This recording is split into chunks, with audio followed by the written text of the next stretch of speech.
BPCC 131 unit 7 के हवाले से मैं आज फिर आपके सामने एक नए उन्वान के साथ हाजिर हूँ। आज जिस उन्वान पर मैं गुफ्तगू करूँगी उसका नाम है शख्सियत यानी पर्सनालिटी। ये एक ऐसा लफ्ज़ जिससे हम सब बखूबी वाकिफ़ हैं। ये लफ्ज़ हमारे लिए नया नहीं, अनजाना नहीं, बल्कि ये लफ्ज़ ऐसा लफ्ज़ है जिसके बारे में हमारी खोज, हमारी जानकारी लगातार बनी रहती है और हम अक्सर इस लफ्ज़ के बारे में ज़्यादा से ज़्यादा जानने की कोशिश करते हैं।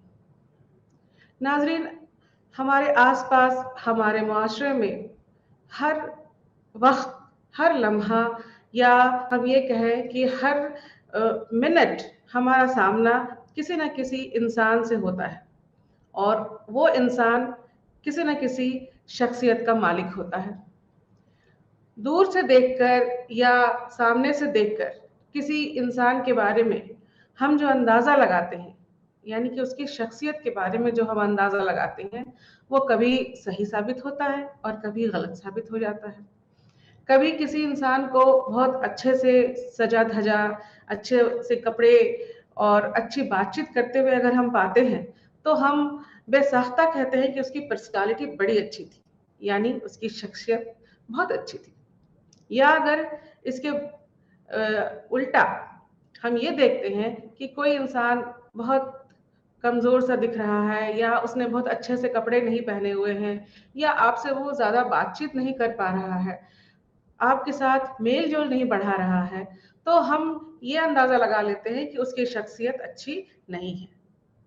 तब सवाल ये उठता है कि क्या हमारा ये अंदाज़ा जो हमने किसी को देखकर उसके पहनावे के बिना पर, उसके बातचीत के बिना पर या उसके मिलने जुलने के अंदाज पर हमने जो अंदाज़ा लगाया उसकी शख्सियत के बारे में, वही सही है या शख्सियत के बारे में या शख्सियत की जानकारी में कुछ कमी है, यानी कि शख्सियत को सही तरीके से हम शायद नहीं समझ रहे हैं।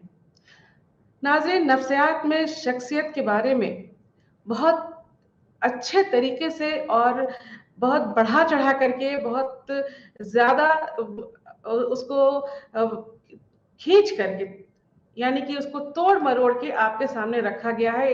यानी कि लब्बो-लुआब ये है कि उसके हर एक पहलू के पर नज़रसानी करके, उसके हर एक पहलू पर फोकस करके आपके सामने शख्सियत के लफ्ज़ को रखा गया है ताकि आप शख्सियत के हर एक पहलू को अच्छे तरीके से समझ सकें। शख्सियत के बारे में जब भी हम बात करते हैं तो हमारे दिमाग में पहला सवाल ये आता है कि शख्सियत क्या है? शख्सियत, जिसे इंग्लिश में हम पर्सनालिटी कहते हैं, वो लैटिन ज़बान, यानी कि लैटिन ज़बान के पर्सोना लफ्ज़ से बना है। पर्सोना जिसका मतलब होता है नकाब, नकाब जिसका मतलब होता है कि हम नकाब लगा करके अपने चेहरे के कुछ हिस्से को छुपा लेते हैं या पूरे हिस्से को छुपा लेते हैं। कभी-कभी जब हम पूरी तरह से नकाब डालते हैं तो हमारा पूरा हिस्सा छिप जाता है। जब हम आधे तौर पे नकाब का इस्तेमाल करते हैं तो हमारा आधा हिस्सा छिप जाता है। गोया कि हम ये कह सकते हैं कि नकाब के ज़रिए हम अपनी पर्सनालिटी, अपनी शख्सियत को छुपाते हैं। तो इसी बिना पर लैटिन ज़बान के पर्सोना लफ्ज़ का इंग्लिश बना पर्सनालिटी, जिससे ये पता चलता है कि जो बाहर से दिख रहा है, यानी कि जो ज़ाहिर है, सिर्फ वही पर्सनालिटी या हमारी शख्सियत है या इसके पीछे भी कुछ और है। यानी कि पर्सनालिटी या शख्सियत सिर्फ ज़ाहिरी है या उसका कुछ हिस्सा अंदरूनी भी होता है। माहिर नफ्सियात ने इसके बारे में बहुत सारी तारीफ़ें की और बहुत अलग-अलग तरीकों से इस लफ्ज़ को समझाने की कोशिश की गई। इस लफ्ज़ में बहुत सारी बातें, बहुत सारी ख़ुसूसियत, बहुत सारी खूबियाँ छुपी हुई हैं। यानी कि जब हम पर्सनालिटी लफ्ज़ का इस्तेमाल करते हैं, शख्सियत लफ्ज़ कहते हैं, तो उस लफ्ज़ के साथ बहुत सारी खूबियाँ, बहुत सारी जो ख़ुसूसियत हैं, वो अपने आप जुड़ जुड़ जाती हैं या उसके अंदर ही छिपी रहती हैं, जो कि हमें उसको समझना पड़ता है या उसको समझने की कोशिश करनी पड़ती है। जैसे कि इसमें परसेप्शन, इमोशनल मैच्योरिटी, सोशियबिलिटी वगैरह वगैरह बहुत सारी ऐसे खूबियां हैं जो कि हमारी पर्सनालिटी के अंदर पाई जाती हैं और हमें उसको या तो ढूंढ के बाहर निकालना पड़ता है या उसका पता लगाना पड़ता है। कुल मिलाकर के अगर हम शख्सियत की तारीफ करना चाहें तो हम ये कह सकते हैं कि शख्सियत और कुछ नहीं, बहुत सारी खूबियों का एक बंडल है, एक सेट है। ये हम कह सकते हैं कि बहुत सारी खूबियां आपस में मिलकर के एक शख्सियत बनती हैं, जिसे हम पर्सनालिटी या शख्सियत कह सकते हैं। शख्सियत की नौयत के बारे में जहां तक बात है, तो उसकी नौयत के बारे में बहुत सारे माहिर नफ्सियात ने, हमने जैसे बताया आपको कि अपने अपने तरीके से इसको समझाने की कोशिश की, लेकिन कुछ बातें जो निकल करके सामने आई हैं वो ये होती हैं। इसमें सबसे खास बात ये है कि हमारी जो शख्सियत है वो यूनिक है।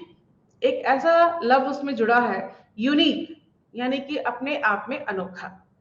अपने आप में अनोखा कहने का ये मतलब है कि हर इंसान एक दूसरे से जुदा है। हर इंसान की कुछ अपनी खूबियां होती हैं जिसकी वजह से वो यूनिक है। वो कभी भी दूसरे इंसान के बराबर या कम नहीं हो सकता है। हर इंसान, एक इंसान अपने आप में कुछ खूबियों के साथ बिल्कुल अलग है, दूसरा इंसान अपने आप में अपनी खूबियों के साथ वो अलग है। इसलिए जब शख्सियत की बात करते हैं तो सबसे पहला जो उसकी उसकी पहली जो नौयत सामने आती है वो यही है कि वो यूनिक है। इसके बाद इसमें आती है कि ये हेरिडिटरी और इन्वायरमेंट, यानी कि हमारे जीन से और हमारे मुआशरे से क्या होता है, अफेक्टेड होता है। जिस तरह जीन में तो हम कुछ बदलाव नहीं कर सकते हैं, हमें अपने जो हमारे फादर है उनसे ये मिलता है, ये जीन हम लोग कैरी करते हैं, और मुआशरे में, जिस मुआशरे में हम रहते हैं, पलते हैं, बढ़ते हैं, उसका असर हमारे ऊपर पड़ता है और इन दोनों का मिला जुला रूप ही शख्सियत कहलाता है। यानी कि सिर्फ अकेले जीन ही किसी शख्सियत को बनाने के लिए काफी नहीं है, या हम ये कहें कि जैसा एनवायरनमेंट हम देंगे वैसे उस तरीके की पर्सनालिटी बनेगी, उस तरीके की शख्सियत होगी, ये भी सही नहीं है। तो मिला जुला करके हम ये कहते हैं कि हमारा जो बाहरी रूप रंग, जो फिजिकल है, जो हेरिडिटरी से हमें मिलता है, वो खूबियां, और जो खूबियां हमारे मुआशरे से मिलती हैं, उन दोनों को मिला करके ही हमारी कोई अलग तरह की पर्सनालिटी बनती है, या हमारी जो शख्सियत है वो अपने आप में एक अलग शख्सियत कहलाती है। इसके अलावा बहुत सारे और जो खसूसियत है, खूबियां हैं, वो भी हमारी पर्सनालिटी का, हमारी शख्सियत का हिस्सा होती है, जिसको कि हम कहीं ना कहीं से सीखते हैं, कहीं ना कहीं से अपने में बदलाव ला करके उन खूबियों को अपनाते हैं। तो ये मिला जुला करके हमारी जो शख्सियत होती है उसमें हम बहुत सारी खूबियां अपने आप जो है, कुछ हेरिडिटरी जो मिलती हैं उनको छोड़ करके बाकी जो हम अपने मुआशरे से, अपने कॉग्निशन से सीखते हैं, वो सारी खूबियां हमारी पर्सनालिटी का हिस्सा होती हैं। इसके बाद माहिर नफ्सियात ने शख्सियत के बारे में जो खास बात और बताई, वो बताया साइकोफिजिकल सिस्टम। पर्सनालिटी सिर्फ साइकोलॉजिकल यानी कि जहनी नहीं है, पर्सनालिटी सिर्फ फिजिकल यानी कि जिस्मानी नहीं है। अभी हमने आपको बताया कि पर्सनालिटी में हेरिडिटी और इन्वायरमेंट दोनों का असर पड़ता है। तो हेरिडिटी में हमारे जो जिस्मानी खूबियां हैं वो आती हैं, जैसे कि अगर हमारे वालिद और वालदा से जो हमें ट्रेट मिलता है, जो हमें जीन मिलता है, तो उस तरह की जिस्मानी जो खूबियां हैं वो हम उनसे हासिल करते हैं। जैसे कि अगर हमारे वालिद और वालदा लंबे हैं तो हो सकता है हम भी लंबे हों, अगर वो गोरे हैं तो हम भी गोरे हो सकते हैं। तो इस खूबी में, हमारी पर्सनालिटी की इस खूबी में हमारा अपना कोई रोल नहीं होता है। ये हमें हमारे अपने वालिद और जो वालदा है उनसे ही हमें मिलता है कि उनका जो भी उनकी जो खूबियां हैं वो हमें जीन के जरिए हमारे अंदर ट्रांसफर हो जाती है, या वो हम उनसे हासिल करते हैं। तो ये हमारे जिस्मानी जिस्मानी खूबियां हो गई। जहनी खूबियां ये होती हैं जो कि हम अपने मुआशरे में अपने सीखने के दौरान अपने आस पड़ोस के लोगों से अपने बाकी जिन जिन लोगों के से मिलने के बाद हम कुछ चीज़ों को सीखते हैं, कुछ खूबियों को हम सीखते हैं, वो हमारी जहनी खूबियाँ होती हैं। तो हम ये कह सकते हैं कि जो हमारी शख्सियत होती है वो न सिर्फ जिस्मानी है बल्कि जहनी और जिस्मानी दोनों है, यानी कि साइको फिजिकल सिस्टम है जिस उसमें कुछ फिजियोलॉजिकल सिस्टम यानी कुछ जिस्मानी जो सिस्टम होते हैं वो भी शामिल होते हैं और कुछ जो जहनी सिस्टम है वो भी शामिल होते हैं और इन दोनों को मिलाकर के हमारी पर्सनालिटी या शख्सियत जो है वो बनती है। इसके बाद एक जो खास बात पर्सनालिटी के लिए या जो शख्सियत पे सबसे ज्यादा लागू होती है और हमें देखने को मिलती है कि वो ये है कि पर्सनालिटी डायनेमिक है। पर्सनालिटी इज डायनेमिक प्रोसेस, यानी कहने का मतलब ये है कि पर्सनालिटी बदलती रहती है।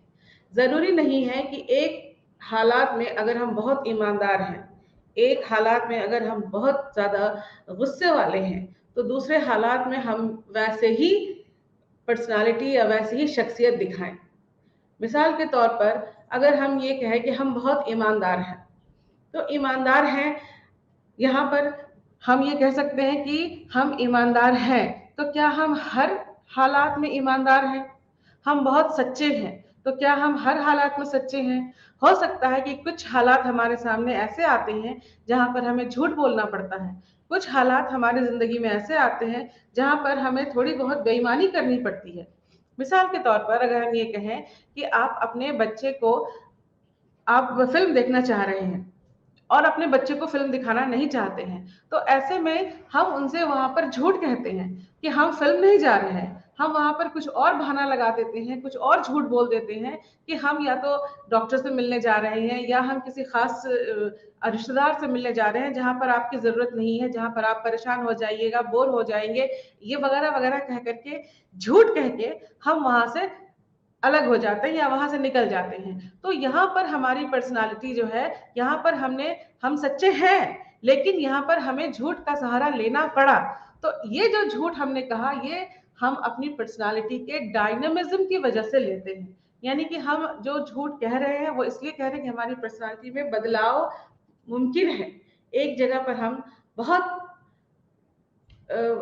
गुस्से वाले या बहुत डिसिप्लिन हो सकते हैं, दूसरे जगह हम बहुत सॉफ्ट और बहुत ज्यादा लवेबल हो सकते हैं। यानी कि अगर हम अपने बच्चे से के पास खेल रहे हैं, बच्चों के साथ अगर हम हैं, तो हो सकता है कि हम उनसे बहुत ज्यादा प्यार और मोहब्बत दिखाएं। लेकिन अगर हम दूसरी जगह हैं जहां पर हमें डिसिप्लिन दिखाने की जरूरत है, तो हम बहुत स्ट्रिक्ट और बहुत ज्यादा डिसिप्लिन की जो शख्सियत होती है वो दिखाना शुरू करते हैं। तो ये जो बदलाव होता है वो इसलिए होता है कि हमारी पर्सनालिटी जो है वो उसमें डायनेमिज्म है और वो बदलती रहती है, हालात के हिसाब से उसमें बदलाव होते रहता है। और दूसरी बात जो पर्सनालिटी के साथ या हमारी शख्सियत के साथ लागू है वो ये है कि हम हर वक्त हर जैसे जैसे हमारा सामना दूसरे लोगों से होता है, जैसे जैसे हम अपने काम में, अपने हालात में, अपने मुआशरे में एक दूसरे से मिलते हैं, आगे बढ़ते हैं, कुछ ना कुछ सीखते हैं। कुछ ना कुछ हम दूसरे लोगों से, दूसरे हालात से, दूसरे मुआशरे से हम कुछ ना कुछ सीख लेते हैं और इस सीखने से हमारी शख्सियत में कुछ ना कुछ बदलाव आता है। किसी से हम सजने संवरने का हुनर सीख लेते हैं, किसी से हम पढ़ने लिखने का हुनर सीख लेते हैं, कहीं हम अच्छे से बोलने का हुनर सीख लेते हैं। तो ये सब ये सारी जो खूबियां हैं, ये सब हमारी पर्सनालिटी में मिलती जाती हैं, जमा होती रहती हैं, जिससे कि हमारी पर्सनालिटी और ज्यादा निखरती रहती है और हमारी पर्सनालिटी में अलग अलग खूबियों का अंबार जो है वो लगने लगता है। हमारी शख्सियत को समझने के लिए माहिर नफ्सियात ने बहुत अलग अलग तरीकों से, बहुत अलग अलग नजरियात जो है वो पेश किया और उन अलग अलग नजरियात में उन्होंने अलग अलग तरीके से, अलग अलग अंदाज में शख्सियत को की तारीफ में, शख्सियत को समझाने में मदद की है। शख्सियत के नजरियात में जो सबसे पहला नाम आता है वो है सिगमंड फ्राइड का। नफ्सियात की दुनिया में सिगमंड फ्राइड का नाम हम फादर ऑफ साइकोलॉजी के तर्ज पर लेते हैं और सिगमंड फ्राइड ने जो हमारी शख्सियत की जो थ्योरी दी, पर्सनालिटी के बारे में उन्होंने जो बताया उसे हम पर्सनालिटी का बेस या उसका सबसे इम्पोर्टेंट हिस्सा मानते हैं। फ्रायड ने ये बताया कि हमारी पूरी पर्सनालिटी हमारे अनकॉन्शियस या लाशऊरी जहन से मुतासिर है। यानी कि हमारी जो पर्सनालिटी होती है वो हमारा जो लाशऊरी जहन है जिसे हम अनकॉन्शियस कहते हैं, और चाइल्डहुड सेक्सुअलिटी, बचपन में जो हमारे जिस एक्टिविटी से हमें खुशी मिली उसका ही नतीजा होता है कि हमारी पर्सनालिटी उसी तर्ज पर आगे बढ़ती है। फ्रायड ने यह बताया कि अगर पहले 5 साल में जिस तरह की हमारी पर्सनालिटी बन जाती है उसी तरीके की पर्सनालिटी हमारी पूरी जिंदगी में आगे चलती है, उसमें फिर कोई बदलाव नहीं आता है। यानी कि पहले 5 साल किसी भी इंसान की शख्सियत को संवारने के लिए, ढालने के लिए बहुत अहम होते हैं, या बहुत ज्यादा उनका अपना एक खास उनका मकाम होता है कि जो पहले 5 साल होते हैं वो बहुत इम्पोर्टेंट होते हैं। फ्रायड ने अपने शख्सियत की थ्योरी को अलग अलग अंदाज में, अलग अलग तरीके से और अलग अलग तरह हिस्सों में बांट करके उसको तशरीह किया। उन्होंने सबसे पहले बताया कि स्ट्रक्चर ऑफ पर्सनालिटी, हमारे शख्सियत का जो बनावट है वो अनकॉन्शियस है। जैसे अभी हमने बताया आपको कि अनकॉन्शियस को ही उन्होंने बताया कि पर्सनालिटी या शख्सियत का जो खास पॉइंट है वो हमारा अनकॉन्शियस है, और उन्होंने बताया कि जो हमारी पर्सनालिटी है वो उसकी बनावट 3 हिस्से में, जो हमारा जहन है वो 3 हिस्से में बटा हुआ है, कॉन्शियस, सबकॉन्शियस और अनकॉन्शियस, यानी कि शऊर, निस्शऊर और लाशऊर। यानी कि हम कह सकते हैं कि जिस चीज की जानकारी हमें है वो कॉन्शियस है, जिस चीज की जानकारी हमें कुछ कोशिश के बाद मिलती है वो अनकॉन्शियस है। जैसे कि अगर आपको स्कूल का कोई दोस्त मिल जाए बहुत दिनों के बाद, और तो आपको उसका शायद नाम याद ना आ रहा हो, चेहरा आपको जरूर याद है लेकिन आपको नाम याद नहीं आ रहा हो, थोड़े से जहन पर जोर डालने के बाद आपको अचानक से उसका नाम भी याद आ जाता है, इसे हम सबकॉन्शियस कहते हैं। और अनकॉन्शियस में फ्रायड ने बताया कि अनकॉन्शियस में वैसी बातें होती हैं जिसका कॉन्शियसनेस से कोई ताल्लुक नहीं होता है, यानी हमारी लाख कोशिशों के बावजूद हम अपने अनकॉन्शियस की बातों को नहीं जान सकते हैं, या हमारे लाशऊरी जहन में क्या चल रहा है इसकी जानकारी हमें बिल्कुल नहीं होती है। हम उससे बिल्कुल उससे जो है अनजान होते हैं, और हमारे अनकॉन्शियस में हमारे लाइफ से ही रिलेटेड, हमारी जो जिंदगी है उससे ही जुड़ी हुई सारी बातें जो है वो उसमें जमा रहती हैं। वैसी बातें जिसे हम भूल जाते हैं, वैसी बातें जिसे हम कर नहीं पाते हैं, वैसी बातें जो हमारी ख्वाहिश बन के उभरती हैं और फिर कहीं जाके दब जाती हैं, या जिसे हम कहते हैं कि हम भूल गए, या हम उसे अपने आप को एक्सप्रेस नहीं करना चाहते हैं। कुछ बातें ऐसी होती हैं जो हमारी ख्वाहिश तो होती है, हमारी चाहत बन के भी सामने आती है, लेकिन हम उसको लफ्जों में बयान नहीं कर सकते हैं। तो वैसे इस तरह की सारी बातें हमारे अनकॉन्शियस माइंड में जाकर के जमा हो जाती हैं, वो और कहीं इधर उधर निकल के खत्म नहीं हो जाती हैं, बल्कि वो अनकॉन्शियस माइंड में जाके जमा हो जाती हैं, जहां से अनकॉन्शियसली वो हमारी पूरी शख्सियत को रेगुलेट करती हैं। तो इसलिए फ्रायड ने जो पर्सनालिटी और शख्सियत के बारे में बताया उसमें उन्होंने अनकॉन्शियस का बहुत बड़ा रोल बताया।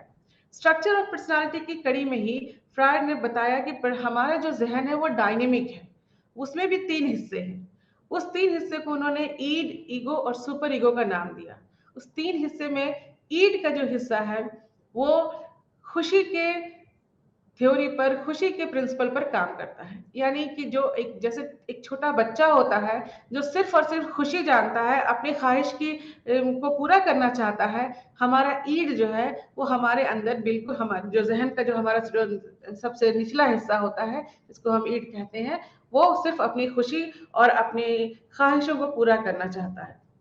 ईगो हमारे हमारा हमारे जहन का दूसरा हिस्सा है जो रियलिटी प्रिंसिपल पर काम करता है। यानी कि ईगो का जो कनेक्शन है वो इस बात से है कि सच्चाई क्या है, इससे वो वाकिफ होता है। यानी कि हमारी जिंदगी में जो चल रहा है इससे हमारा ईगो वाकिफ होता है।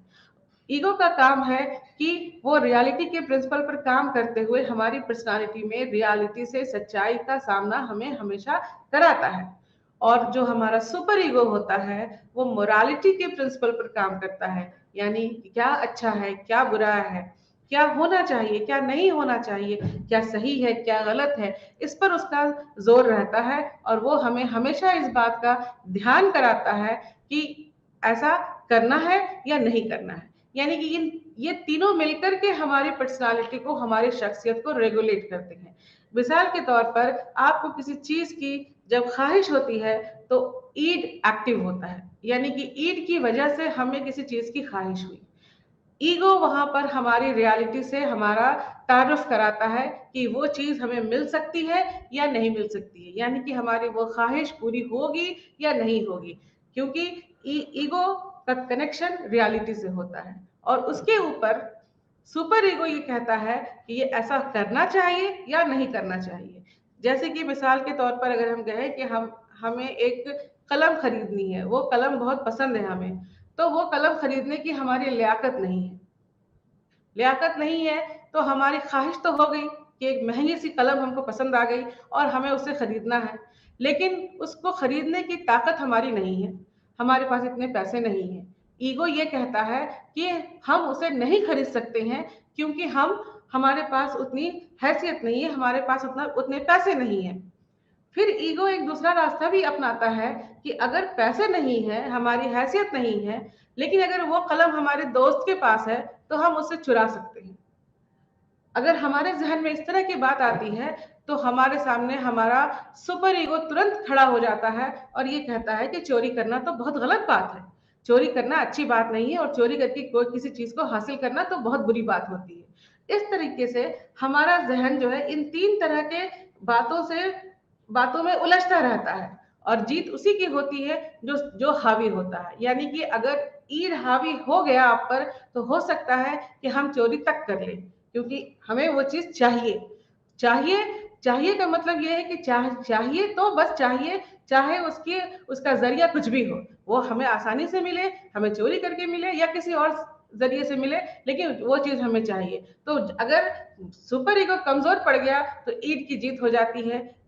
ईगो अगर कमजोर पड़ गया तो वहां भी ईद की जीत होती है, लेकिन अगर ईगो हावी है तो हमारा ईद और सुपर ईगो वो दोनों को बैलेंस करता है और दोनों को मिला करके चलने का कोई तीसरा रास्ता अपनाता है। या अगर वो चीज हमें नहीं हासिल होती है तो यही चीज हमारे अनकॉन्शियस में चली गई, जहां हम अपने इस ख्वाहिश को सप्रेस कर देते हैं, या हमें लगता है कि हमने इस चीज की ख्वाहिश ही करना छोड़ दिया, लेकिन सच्चाई ये होती है कि हम छोड़ते कुछ नहीं है, वो चीज हमारे अंदर कहीं ना कहीं जाकर के दफन हो जाती है, और वो हमारे अनकॉन्शियस में जाके दफन होती है, जहां पर वो अलग अलग तरीकों से बार बार बाहर आने की कोशिश करती है। बार बार वो इस तरीके से आती है कि आपको अलग अलग तरह के ख्वाब आते हैं, आपने ख्वाबों को पढ़ा होगा कि ख्वाब आते हैं, और ख्वाब में कई एक तरह की चीजें हमें दिखाई देती हैं जो हमें कई बार समझ में आती हैं, कई बार समझ में नहीं आती हैं।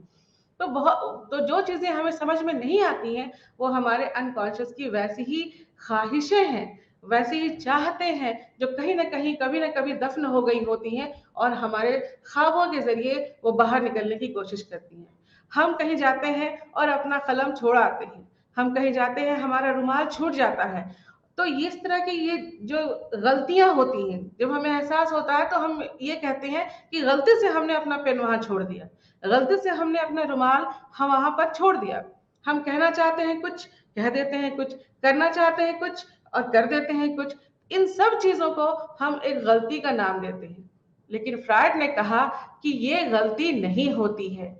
हम जो भी काम करते हैं, जो भी एक्शन करते हैं, उस हर एक्शन का, हर काम का, हर हमारी हरकत की एक खास वजह होती है। वो वजह या तो हमें समझ में नहीं आती है, या वो हमारे अनकॉन्शियस से गाइडेड होती है। हमारे अनकॉन्शियस की वजह से हमें वो समझ में नहीं आती है, और हमारा अनकॉन्शियस ही उनको पूरा डायरेक्शन देता है, पूरा उनको गाइड करता है। तो फ्रायड ने इस चीज को एक्सप्लेन किया, फ्रायड ने इस चीज के बारे में तशरीह किया कि हमारी जो गलतियां होती हैं, जिन्हें हम गलती समझते हैं, जिन्हें हम अपनी भूल कहते हैं, वो हकीकत में कोई भूल नहीं, कोई गलती नहीं, बल्कि हमारे अनकॉन्शियस का, हमारे लाशऊरी जहन में छिपे हुए हमारी ही ख्वाहिशों का वो हिस्सा है जो कहीं ना कहीं दफन होता है, और कहीं न किसी वजह से वो उसकी जो चाहत है जो पूरी नहीं होती है, वो हमारे अनकॉन्शियस में दफन रहती है। इसके बाद फ्रायड ने बताया कि हमारी जो लाइफ है, हमारी जो जिंदगी है, उसमें दो तरीके के कंपोनेंट होते हैं। एक को उन्होंने बताया कि लाइफ इंस्टिंक्ट, यानी कि उसको उन्होंने एक टेक्निकल नाम दिया है, इरोज कहा और थैनाटोस कहा। इरोज में उन्होंने कहा कि जो जिंदगी से जुड़ी हुई बातें होती हैं वो इरोज है, और जो मौत की जैसी बातें हैं वो थैनाटोस है। यानी कि जितनी बातें जो अच्छी हैं, जो कारगर हैं, जो जिससे कुछ अच्छा हो सकता है, जिससे कुछ भला हो सकता है, वो इरोज है, वो इंस्टिंक्ट, लाइफ इंस्टिंक्ट कहलाती हैं। और जितनी सारी बातें जो गलत है, जो नुकसानदेह है, जिसमें कि गुस्सा है, झगड़ा है, मारपीट है, वगैरह वगैरह, इस तरह की बातें हैं, वो थैनाटोस है, यानी कि वो डेथ इंस्टिंक्ट है। और उन्होंने कहा कि ये दोनों चीजें हमारे शख्सियत में छिपी हुई रहती हैं। वक्त बे वक्त जब जो जिस तरह की कैफियत हावी होती है, हमारा जो रवैया है उसी के हिसाब से होता है। यानी कि हम अगर अच्छा कर रहे हैं, इसका मतलब कि लाइफ इंस्टिंक्ट हम पर हावी है, तो हम अच्छा काम करते हैं, और अगर हम बुरा करते हैं, गलत काम करते हैं, तो वो इसका सीधा मतलब ये होता है कि हमारे ऊपर डेथ इंस्टिंक्ट जो है वो हावी होता है। इसके अलावा फ्रायड ने कुछ डिफेंस मैकेनिज्म के बारे में बात की, जिसका कि हम अपने रोजमर्रा की जिंदगी में अपनी हमारी जो शख्सियत का बहुत खास हिस्सा होता है, हमारे शख्सियत का एक अहम पहलू होता है डिफेंस मैकेनिज्म हमारा, जिसके बिना हम ये कह सकते हैं कि शायद हम अधूरे हैं, या हम ये कह सकते हैं कि उन डिफेंस मैकेनिज्म की वजह से ही हम जिंदा हैं।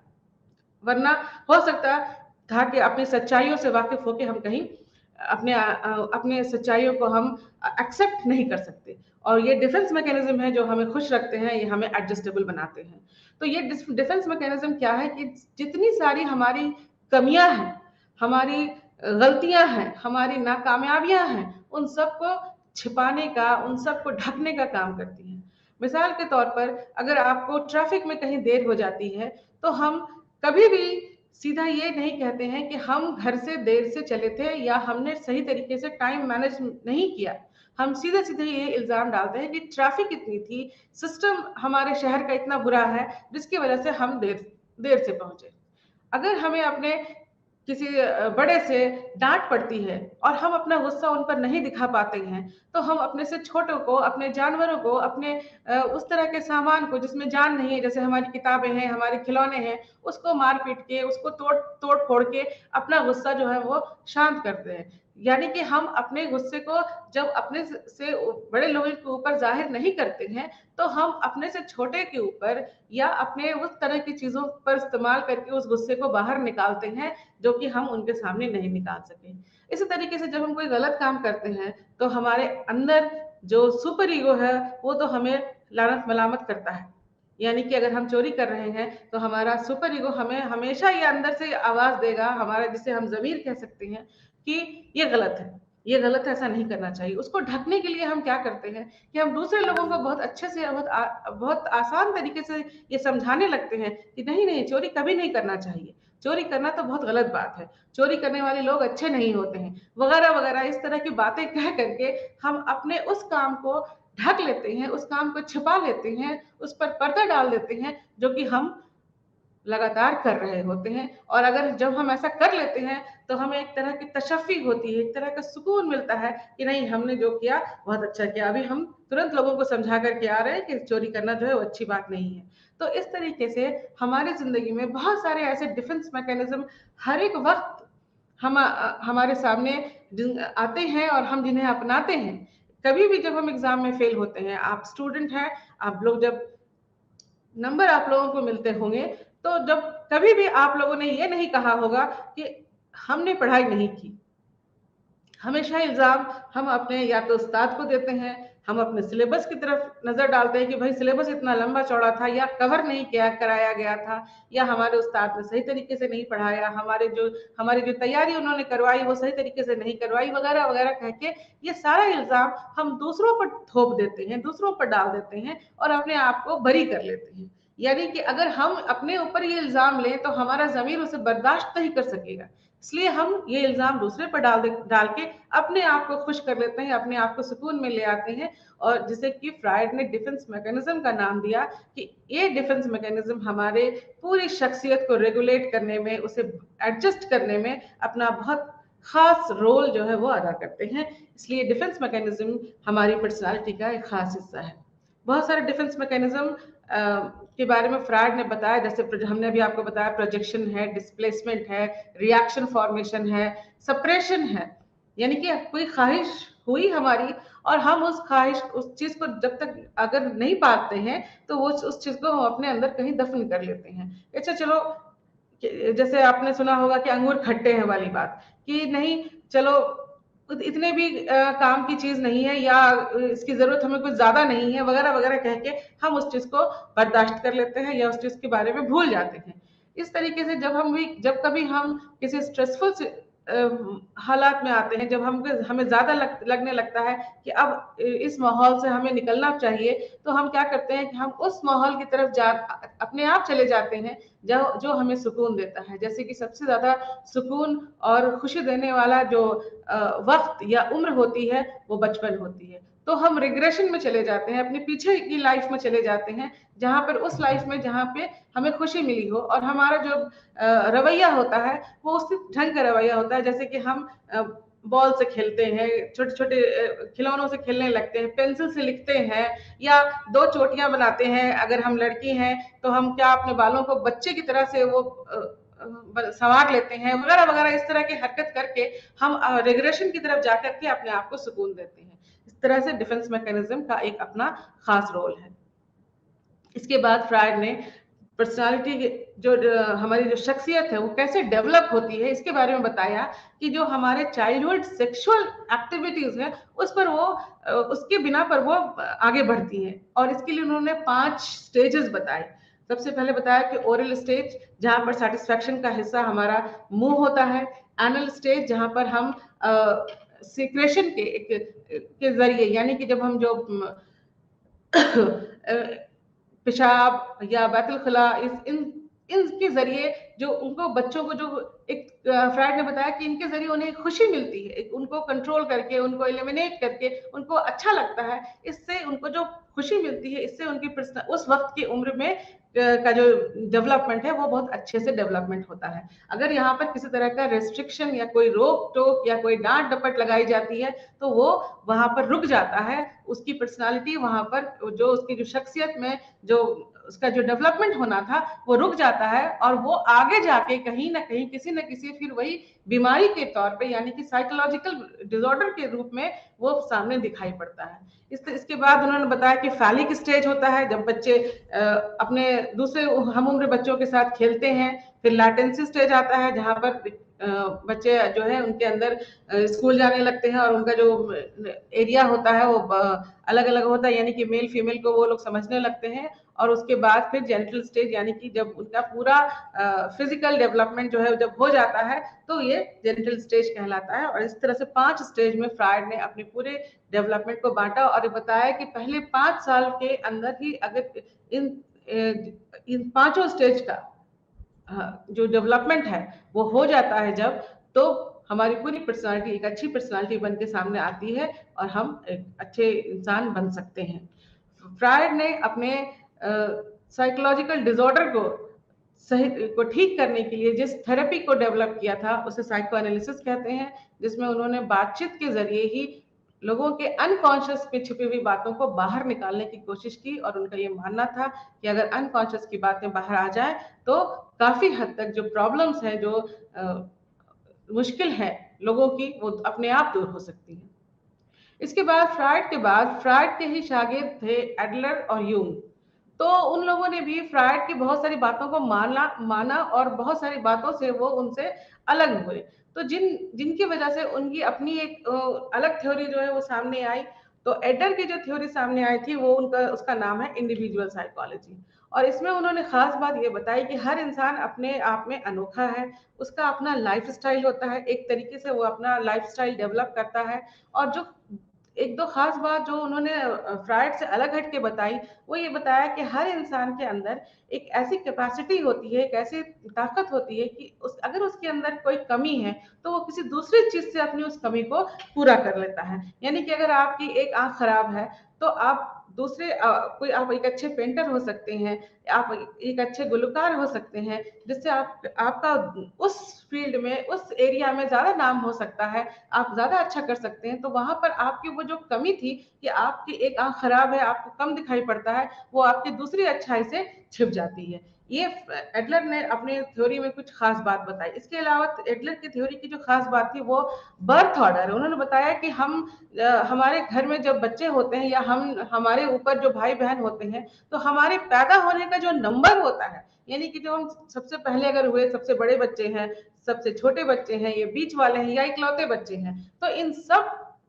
की वजह से भी हमारी पर्सनालिटी, हमारी शख्सियत जो है वो अलग अलग तरह की होती है। कि अगर हम बड़े हैं तो हम ज्यादा कॉन्फिडेंट हो सकते हैं, ज्यादा एम्बिशियस हो सकते हैं, बीच वाले हम ज्यादा स्किलफुल हो सकते हैं, छोटे बच्चे जो होते हैं वो ज्यादा सोशल हो सकते हैं, और जो इकलौते हैं वो ज्यादा पैम्पर्ड और रिजिड हो सकते हैं, या और वो कॉन्फिडेंट भी हो सकते हैं। तो इस तरीके से उनकी पर्सनालिटी में अलग अलग ढंग के बदलाव आते हैं, सिर्फ इसलिए कि एक के बाद एक जो नंबर होता है उस नंबर का भी इफेक्ट होता है, क्योंकि उसके हिसाब से जो उनकी परवरिश होती है उसका इफेक्ट उनकी शख्सियत पर पड़ता है। इसके बाद उन्होंने बताया कि हमारे अंदर, हर इंसान के अंदर एक सक्सेस को, एक कामयाबी पाने की ख्वाहिश होती है, और वो उसे पाने के लिए हर उपाय करता है कि अगर किसी दूसरे एक उपाय से वो कामयाब नहीं हो पा रहा है तो वो दूसरे उपाय को अपना करके अपने आप को कामयाब कर सकता है। और एक तरह की जो जो स्टाइल ऑफ लाइफ है वो बचपन में जो डेवलप हो जाती है, वो ही स्टाइल ऑफ लाइफ, जैसे कि फ्रायड ने बताया था, वो आगे जाके भी वैसे ही उसकी जो जिंदगी है वैसे ही डेवलप करती है। इसके बाद एडलर के बाद यूंग ने अपनी थ्योरी भी फ्रायड से थोड़ी सी अलग बताई, और उन्होंने बताया कि फ्रायड ने कॉन्शियस, सबकॉन्शियस और अनकॉन्शियस की बात की, लेकिन यूंग ने कलेक्टिव अनकॉन्शियस की बात की। यूंग ने कहा कि सिर्फ कॉन्शियस जो है वो हमारा कॉन्शियस, सबकॉन्शियस और अनकॉन्शियस जो है वो किसी इंसान के अंदर ये उसी का ही नहीं होता है, बल्कि एक कलेक्टिव अनकॉन्शियस होता है जो उस पूरे समाज से, जिस समाज से वो बिलोंग करता है, उसका वो हिस्सा होता है। यानी कि उसके दिमाग के हिस्से में सिर्फ उसके जहन की ही बातें नहीं होती हैं, बल्कि उस पूरे समाज की भी बातें आती हैं, जो कि उस समाज के अलग अलग खूबियों से मुतासिर होती हैं। तो यानी कि युंग ने ये बताया कि हमारे जहन में सिर्फ हमारी ही बातें नहीं होती हैं, बल्कि उस पूरे समाज से जुड़ी हुई बातें भी होती हैं, और उसके हिसाब से हम अपना रवैया अपनाते हैं या हमारी जो शख्सियत है वो आगे चलती है। उन्होंने बहुत सारे इसके आर्केटाइप भी बताया, जिसमें बताया कि अलग अलग तरीके से, किस तरीके से हमारी जो पर्सनालिटी है, जैसे कि हम कभी जो मेल है वो फीमेल की कैरेक्टरिस्टिक्स में ज्यादा दिखाई देते हैं, या फीमेल है तो उनके अंदर जो मर्दानगी वाली बात है वो ज्यादा होती है, जैसे कि हिम्मत होती है, हौसला होता है, वगैरह वगैरह। इस तरह की चीजें, बातें जो है उन्होंने अपने थ्योरी में बताई। खास तौर पर पर्सनालिटी के बारे में उन्होंने बताया कि पर्सनालिटी तीन, उसमें खास खूबियां होती हैं। एक होती है ऐसी खूबी जिसे हम इंट्रोवर्ट कहते हैं, यानी कि जब आप अपने आप में ज्यादा खुश रहते हैं, यानी कि आप कम बोलते हैं, कम लोगों से मिलते जुलते हैं, ज्यादा आप लोग, आपको बात करना पसंद नहीं होता है, इसे हम, युंग ने कहा कि ये इंट्रोवर्ट है। एक्सट्रोवर्ट में उन्होंने बताया कि जब हम लोगों से ज्यादा मिलते हैं, मिलते जुलते हैं, बहुत बातचीत करते हैं, अपने आप को ज्यादा एक्सप्रेस करने की कोशिश करते हैं, तो वो एक्सट्रोवर्ट है। और एम्बीवर्ट में बताया उन्होंने कि ऐसे लोग जिनमें थोड़े थोड़े दोनों तरह की खूबियां होती हैं, उनको एम्बीवर्ट कहते हैं, यानी कि वो थोड़े से इंट्रोवर्ट भी होते हैं और थोड़े से एक्सट्रोवर्ट भी होते हैं। और फिर युंग ने फ्रायड की तरह ही अपने साइकोलॉजी में बताया, अपनी थ्योरी में बताया कि हमारी शख्सियत जो में जो का जो डेवलपमेंट है, जो उसकी जो तरक्की होती है, वो तरक्की चार है, चार हिस्से में होती है। एक है बचपन, दूसरा है फिर जवानी, फिर उसके बाद उससे थोड़े जवानी और बुढ़ापे के बीच का वक्त आता है, और फिर वो बुढ़ापा का वक्त आता है। इसके बाद बिहेवियर, यानी कि रवैये के, नजरियात के हिसाब से हमारी शख्सियत कैसी है। तो ये जो रवैया है या बिहेवियर है, उसके हिसाब से ये है कि हम जो सीखते हैं, जो हम दूसरे जगह पे अपने मुआशरे में या दूसरे लोगों से जो भी चीजें सीखते हैं, उनसे हम कुछ जो खूबियां हैं वो हम सीख लेते हैं। तो और उस तरह से जब सीख लेते हैं तो वो खूबियां हमारी जिंदगी का हिस्सा बन जाती हैं, हमारी शख्सियत का हिस्सा बन जाती हैं। सीखने के खास 3 तरीके पर बिहेवियर वालों ने जोर दिया, वो था classical conditioning, operational conditioning, operant conditioning और सोशल लर्निंग। यानी कि हम किसी चीज से कंडीशन होकर सीख लेते हैं तो कुछ खूबियां हमारे अंदर आती हैं, कुछ हम किसी रीइंफोर्समेंट की वजह से सीखते हैं, चाहे हमें कुछ इनाम मिलने वाला हो या कुछ हमें सजा मिलने वाली हो, दोनों ही हालात में हम कुछ ना कुछ चीज सीख लेते हैं और वो हमारी फिर पर्सनालिटी बन जाती है। और फिर सोशल लर्निंग में आता है कि हम दूसरों से को देख करके, दूसरों के हिसाब से जब हम काम करते हैं, दूसरों को के रवैये को अपने रवैये में अपना के जब हम कुछ सीखते हैं, तो ये सोशल लर्निंग थ्योरी या अप्रोच कहलाता है। तो इससे भी हम जितने तरीके के खूबियों को अपना लेते हैं, वो खूबियां हमारी बिहेवियर अप्रोच या behaviour theory, behavioural theory of personality कहलाती है। तो हम ये कह सकते हैं कि हमारी जो पर्सनालिटी है, हमारी जो शख्सियत है, उस पर हमारे लर्निंग का, हमारे सीखने का जो है वो इफेक्ट पड़ता है, और हम जो सीखते हैं, जैसा सीखते हैं, उसके हिसाब से भी हमारी पर्सनालिटी जो है वो डेवलप हो जाती है। शख्सियत का जो दूसरा नजरिया सामने आया वो ह्यूमनिस्टिक वालों ने दिया। ह्यूमनिस्टिक यानी कि इंसानी नुक्ता नजर। इंसानी नुक्ता नजर में उन्होंने कहा कि हर इंसान के अंदर कुछ ना कुछ कैपेसिटी होती है, कुछ ना कुछ काबिलियत होती है, उसका उसके अंदर की अपनी एक ख्वाहिश होती है, एक हिम्मत होती है, एक ताकत होती है, एक उसका सेल्फ स्टीम होता है, एक उसका एक अपना अप्रोच होता है, जिसके हिसाब से कोई आदमी कुछ काम, किसी काम को करता है या उसको उसी तरीके से वो अपने आप अपनी शख्सियत को ढालता है। तो ह्यूमनिस्टिक वाले ने फ्राइडियन पॉइंट ऑफ व्यू और बिहेवियरल पॉइंट ऑफ व्यू से बिल्कुल अलग ढंग की थ्योरी जो है वो सामने लाई, और उन्होंने कहा कि हर इंसान के अंदर ही कुछ खूबियां इतनी है या ऐसी खूबियां हैं जिसको कि उसे पहचानने की जरूरत पड़ती है, और वो जितना ज्यादा पहचान लेता है उतना ही ज्यादा उसका डेवलपमेंट होता है, या उसकी पहचान या उसकी जो शख्सियत होती है उसके हिसाब से फिर आगे बढ़ जाती है। ह्यूमनिस्टिक थ्योरी में 2 नाम बहुत ज्यादा मशहूर हैं। एक है कार्ल रॉजर्स का और दूसरा नाम है मास्लो का। रॉजर्स ने अपने ह्यूमनिस्टिक थ्योरी में बताया कि हम इंसानों के बीच जब कोई काम करते हैं या हमारे अंदर क्या होता है, बचपन से ही एक अपना कॉन्सेप्ट, सेल्फ कॉन्सेप्ट डेवलप होता है। किसी भी चीज को सीखने में, किसी भी चीज को करने के लिए, किसी भी चीज को समझने के लिए हम उसको अपने तरीके से सीखते समझते हैं। हमें भले किसी ने समझाया हो, सिखाया हो, बताया हो, या हम देख के सीखते हैं, लेकिन उसको सीखने के बाद फिर जब हम उस चीज को अपने ऊपर लागू करना चाहते हैं तो हम उसे अपने तरीके से लाते हैं। तो इसके लिए उन्होंने सेल्फ कॉन्सेप्ट को बताया कि हम हर इंसान के अंदर एक सेल्फ कॉन्सेप्ट होता है, जिससे कि अब काफी हद तक उसका जो रवैया है, उसकी जो शख्सियत है वो अफेक्टेड होती है, और उसके हिसाब से उसकी जो शख्सियत है वो बनती है। इसके लिए उन्होंने आइडियल सेल्फ और रियल सेल्फ के बारे में बताया। एक आइडियल सेल्फ के बारे में बताया कि ऐसा होना चाहिए, और रियल सेल्फ है कि अपने से रियलिटी के बारे में उसको कितनी जानकारी है या अपने आप को वो कितना पहचानता है। तो इस बिना पर भी हमारी जो शख्सियत है वो तय होती है कि हमारी जो शख्सियत होगी वो हमारे सेल्फ कॉन्सेप्ट के हिसाब से होगी कि हम अपने आप को से क्या चाहते हैं, कितना क्या करना चाहते हैं, या कैसा हम बनना चाहते हैं। जैसा कॉन्सेप्ट होगा हमारी जो शख्सियत है वैसे ही बनेगी हमारी शख्सियत। इसके बाद जो ह्यूमैनिस्टिक व्यू में जो दूसरा नाम, जैसे भी हमने आपको बताया कि अब्राहम मास्लो का नाम है। अब्राहम मास्लो ने भी सेल्फ पर ही जोर दिया। उन्होंने बताया कि हमारे अंदर जो कैपेसिटी है, हमारे अंदर जो पोटेंशियलिटी है, वो अगर डेवलप हो जाती है या उसे हम समझने लगते हैं तो हमारी पर्सनालिटी उसके हिसाब से आगे बढ़ती है। इसके लिए उन्होंने ये अपने जो कुछ नीड्स थ्योरी जो बताए थे, जो कुछ नीड्स स्पेशल जो उन्होंने अपने मोटिवेशन के थ्योरी में बताया था कि कुछ नीड ऐसे होते हैं जो हमारी पूरी पर्सनालिटी को रेगुलेट करते हैं। जैसे कि सबसे पहले फिजियोलॉजिकल नीड उन्होंने बताया कि हमारी भूख प्यास की जो जरूरत है सबसे पहले वो पूरी होनी चाहिए। अगर वो पूरी नहीं होती है तो हमारी पर्सनालिटी उसी को पूरा करने तक महदूद हो जाती है। यानी कि हम सिर्फ अपनी भूख प्यास और अपनी जो ख्वाहिश है, जो जरूरत है, बेसिक नीड है, उसे ही पूरा करते हैं, और वहीं पर हमारी पूरी पर्सनालिटी सिमट के रह जाती है। कि हमारा पूरा गोल यही होता है कि हमें अपनी भूख प्यास यानी कि फिजियोलॉजिकल नीड को पूरा करना है।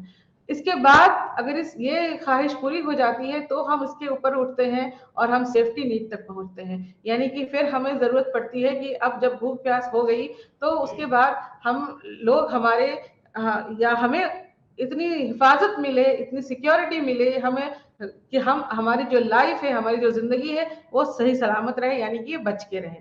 तो इसके बाद हमारा जो तीसरा रवैया होता है वो रवैया है प्यार और मोहब्बत पाने का। यानी कि तब हमें जरूरत होती है कि लोग हमें प्यार करें, हमें मोहब्बत दें, हमें अपनापन दिखाएं, हम किसी के साथ हमारी बिलोंगिंगनेस हो, वगैरह वगैरह।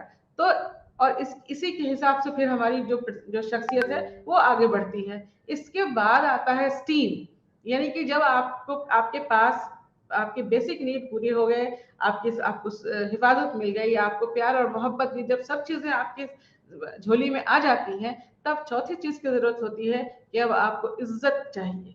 यानी कि अब आपको किसी भी चीज में अपने सेल्फ रिस्पेक्ट चाहिए, अपने दूसरे लोगों से अपने आप के बारे में अपनी इज्जत चाहिए, ठीक है, ताकि आप लोगों के सामने सर उठा के खड़े हो सकें। और जब ये चारों पूरी हो जाती हैं तो सेल्फ एक्चुअलाइजेशन की ख्वाहिश होती है। यानी कि तब आप अपनी पूरी पोटेंशियलिटी को, अपनी कैपेसिटी को, अपनी अपनी जो खूबियां हैं उनको पहचानने लगते हैं, और क्या करना है क्या नहीं करना है इसका अच्छे से ख्याल हो जाता है, और फिर पूरी पर्सनालिटी आपकी उसी हिसाब से रेगुलेट हो जाती है। मास्लो ने बताया कि एक एक करके सारे जो नीड हैं उसे इंसान पूरा करने में लग जाता है, और जिस जिस इंसान की जितनी नीड पूरी हो जाती है उसकी पर्सनालिटी उस हद तक कामयाब होती है, या उसकी उसी हद तक वो बनी रहती है। अब शख्सियत के बारे में जो और नजरियात पेश किए गए वो थे ट्रेट के बारे में, यानी कि शख्सियत की खुसूसियत, खूबियां। जैसे कि हमने आपको शुरू में बताया था कि हमारे शख्सियत और कुछ नहीं, कुछ खूबियों का, कुछ खुसूसियत का एक सेट है। तो ट्रेड थ्योरी वालों ने भी ये बताया कि हमारी शख्सियत में बाकी सब बातें तो अलग अलग जो नजरियात में आई, सामने आई, खुल के सामने आई, तो उससे अलग बात यह है कि हमारी पर्सनालिटी और कुछ नहीं बल्कि उस पूरी हमारी पर्सनालिटी में सिर्फ और सिर्फ कुछ खुसूसियात और खूबियां ही होती हैं। यानी कि बहुत सारी खूबियां मिलके हमारी शख्सियत को बनाती हैं। तो ट्रेड थ्योरी वालों ने सिर्फ और सिर्फ खूबियों पर जोर डाला। सबसे पहले इसमें गॉर्डन आल्पोर्ट ने 3 तरह के ट्रेड बताए। उन्होंने बताया कि हमारी शख्सियत में कुछ खूबियां ऐसी होती हैं जो कॉमन होती हैं, जो सबके पास होती हैं। जैसे उन्होंने सेंट्रल ट्रेड कहा, जो मोर और लेस कम और ज्यादा सबके पास होती हैं। कार्डिनल ट्रेड में उन्होंने बताया कि कुछ इंसानों में की खूबियां ऐसी होती हैं जिससे जो कि उन खूबियों से ही उनकी शख्सियत होती है।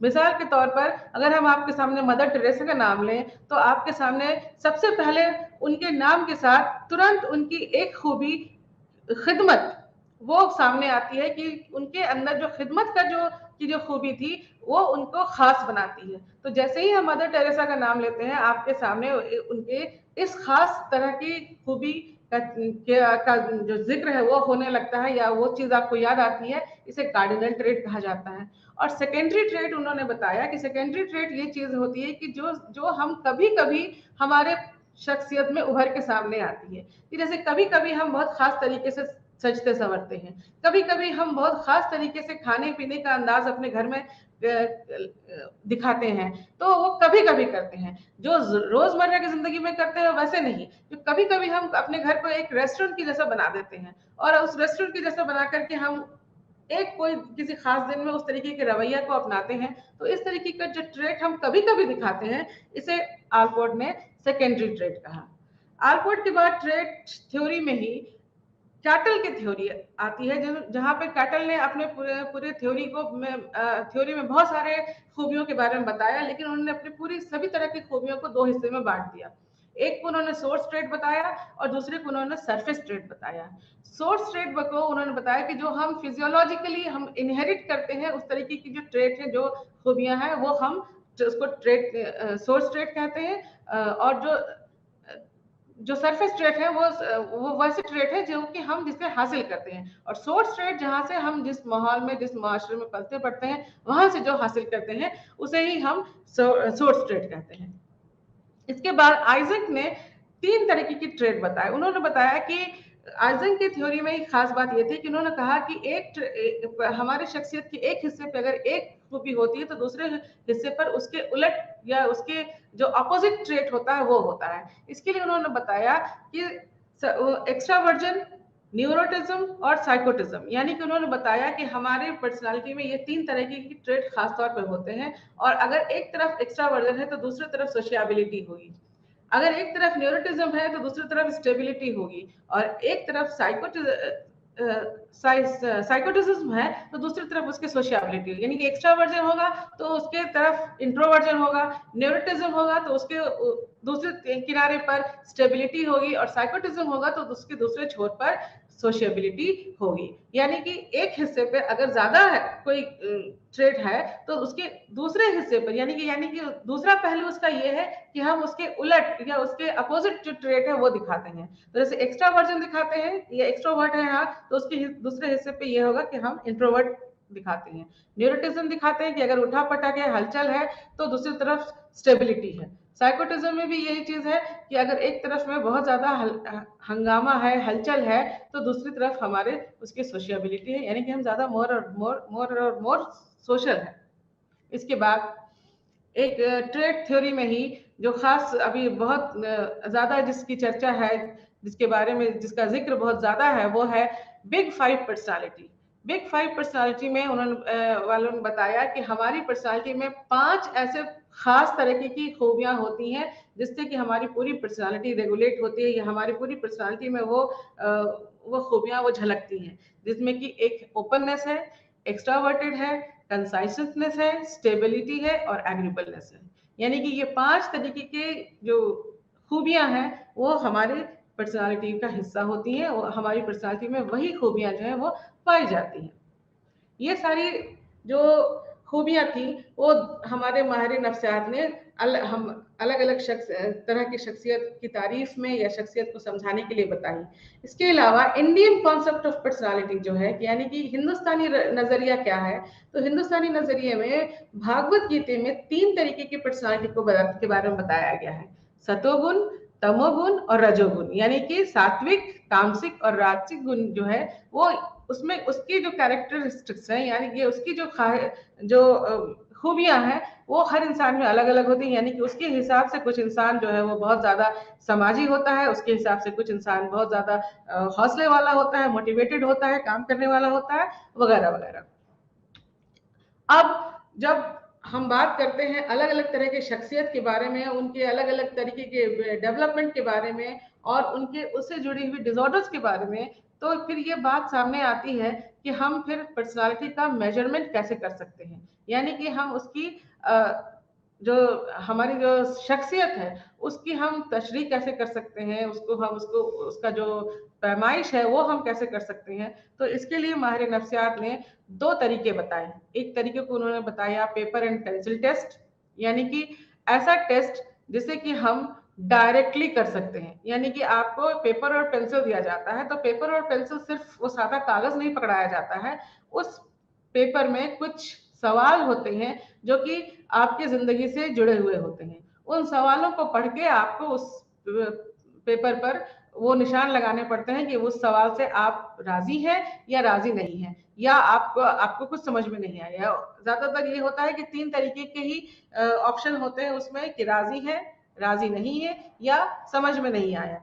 तो इसमें आपको जो अच्छा लगता है उसको आपको सिलेक्ट करना होता है, उसका चुनाव करना होता है, और चुनाव करने के बाद वो पेपर हम वापस अपने माहिर नफ्सियात को या जो भी एक्सपर्ट है हमारे, उनको हम वापस करते हैं, और वापस करने के बाद वो उस पेपर में आपके जरिए जो दिए हुए जवाबात होते हैं उन जवाबात के बिना पर उसका एनालिसिस करते हैं, और एनालिसिस करके किसी न किसी नतीजे पर वो पहुंचते हैं। इसे पेपर पेंसिल टेस्ट कहा जाता है, या डायरेक्ट टेस्ट ऑफ पर्सनालिटी कहते हैं। यानी कि इस टेस्ट के जरिए आपको पता चलता है कि आपकी पर्सनालिटी का मेजरमेंट किया जा रहा है, उसको आपको मापा जा रहा है।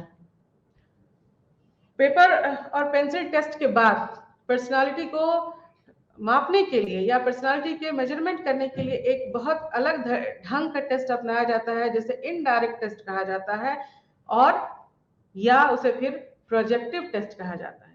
प्रोजेक्टिव टेस्ट में आपके सामने ऐसे कुछ टेस्ट रखे जाते हैं जिसे देख करके या जिसे पूरा करके आप इस बात का अंदाजा नहीं लगा सकते हैं कि आपकी पर्सनालिटी को टेस्ट किया जा रहा है, आपके साथ कोई हम गेम खेल रहे हैं, कोई खेल खेला जा रहा है, या आपके साथ हम वक्त गुजारी कर रहे हैं। यानी कि आपके सामने जब आप उन टेस्ट को, उन सारे जो प्रोजेक्टिव टेस्ट के जो पार्ट्स हैं, जो हिस्से हैं, जो टाइप्स हैं, उनको जब रखा जाता है तो आप उससे उसको देख करके ये बिल्कुल भी अंदाजा नहीं लगा सकते हैं कि ये हमारा टेस्ट किया जा रहा है, और वो भी इतना इतना सीरियस टेस्ट किया जा रहा है कि जिससे आपकी पर्सनालिटी के छिपे हुए हिस्से को बाहर निकालने की कोशिश की जा रही है। तो प्रोजेक्टिव टेस्ट खास तौर पर 4 तरीके के होते हैं। जैसे कि आप स्लाइड में देख रहे हैं कि एक टेस्ट है जिसका नाम है TAT, थीमेटिक अपरसेप्शन टेस्ट।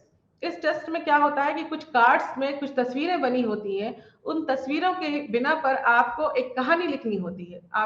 आपको एक एक करके वो कार्ड दे दिए जाते हैं और उन कार्ड के बिना पर आपको एक कहानी लिखनी होती है, और कहानी में 3 चीजों पर फोकस करना होता है। वो 3 चीजें होती हैं कि जो वक्त अभी चल रहा है यानी कि प्रेजेंट टाइम, जो वक्त बीत गया है वो पास्ट टाइम, और जो आने वाला है यानी कि फ्यूचर टेंस। तो तीनों तरीके के, माजी को भी ध्यान में रखते हुए, अभी जो चल रहा है वक्त वो भी, और आने वाला जो कल होगा, उन तीनों वक्त को ध्यान में रखते हुए एक कहानी आपको बनानी होती है, और कहानी बना करके आपको अपने एक्सपर्ट को दे देना होता है।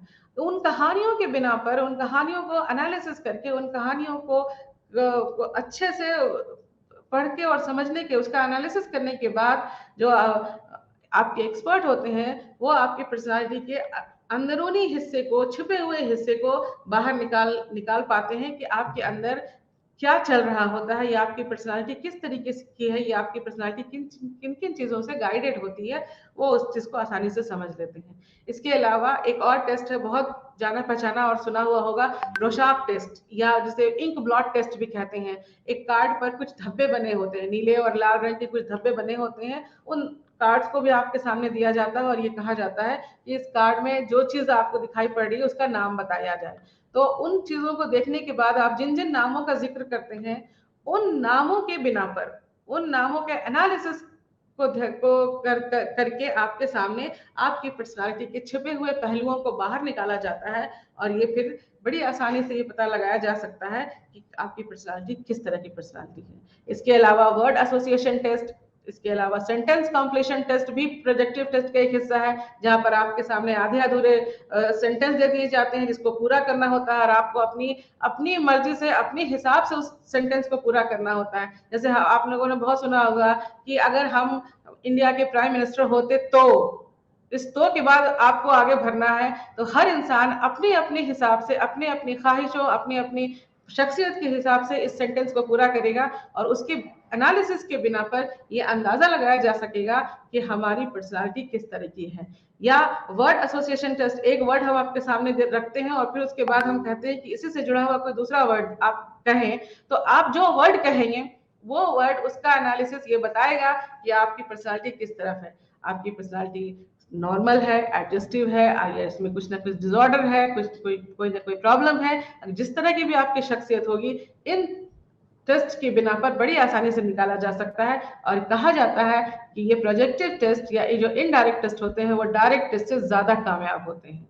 तो नाजरीन, अब वक्त हो चुका है और आपसे अब अलविदा कहने का वक्त आया है, इसलिए अब नए नए टॉपिक, नए उन्वान के साथ अगले क्लास में फिर से मिलेंगे। तब तक के लिए अल्लाह हाफिज, बहुत बहुत शुक्रिया।